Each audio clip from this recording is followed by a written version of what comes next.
तो फ्रेंड्स हुए तो आपण मैंने जानिथिबे आमर जो ओडिशा रे सीएम किसान टंका मिली थाए प्रत्येक वर्ष दुईटी किस्ती रे 2,000 टंका करी 4,000 टंका आमर कृषक भाई मानकु सहायता राशि जगाई दियंती आम सरकार। तो एही सेप्टेम्बर मास 16 तारिख नुआ खाई दिन आम कृषक भाई माने पुणे आउ थरे आउ एक इंस्टॉलमेंट रे 2,000 टंका पाइबे। तो यह कहिबार मूल उद्देश्य होउची जो कृषक भाई माने इलिजिबल किंतु एपर्यंत अप्लाई करि नाहंती तो आपण माने सीधा सळक जाई कि सीएम किसान पोर्टल रे आपनकर कृषक रजिस्ट्रेशन करी अप्लाई करिपारिबे। आउ जो माने पूर्वरु टंका पाउथिले किंतु किछि कारणवशतः समानक नाटी काटी दिया हिछि समान वर्तमान पर्यंत टंका पाउ नाहंती किबा आगु मध्य पाइबे नाही।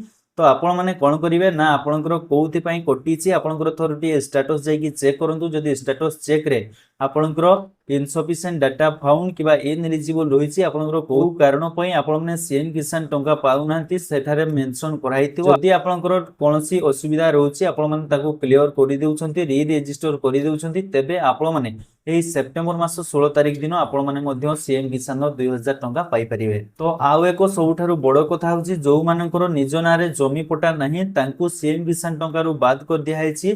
तो आपण मानकर जदि निज नारे जमी पटा नाही तेबे आपण माने निज नारे जमी पटा यथा संभव यथा शीघ्र करे नियंतु कहीं ना वर्तमान सीएम किसान मध्य एग्री स्टॉक आईडी नित्यांत आवश्यक मैंडेटरी कर दिया हैछि। एग्री स्टॉक आईडी आपण माने सेते बेले करि परिबे जेते बेले आपनकर निज नारे जमी पटाटे थिबो। तो जदि आपनकर निज नारे जमी पटा नाही तो यथा संभव यथा शीघ्र आपण माने आपनकर निज नारे जमी पटा करे नियंतु देन आपण माने एग्री स्टॉक रे जे रजिस्ट्रेशन करी एग्री स्टॉक आईडी पांतु एवं कृषक रजिस्ट्रेशन करी आपण माने सीएम किसान को अप्लाई करि नियंतु। एतिकी जदि आपण माने कंप्लीट करि देउछंती आपण माने जदि उपयुक्त चासी होइतांती नुआ आवेदन करबा सहित जदि पूर्वरु टंका पाउथिले एबे पाउनते री रजिस्टर करी मध्य ए सेप्टेम्बर मास 16 तारिख नुआ खाई दिन आपण माने मध्य सीएम किसान 2,000 टंका सहायता राशि पाई परिबे। वीडियो टिकु शेयर करि दियंतु आपण माने आपनकर सेही सांग मानको पाखु जो माने सीएम किसान बाबदरे जानिया पई चाहउछंती। आज पई रोच नमस्कार विदाय दियंतु जय जगन्नाथ।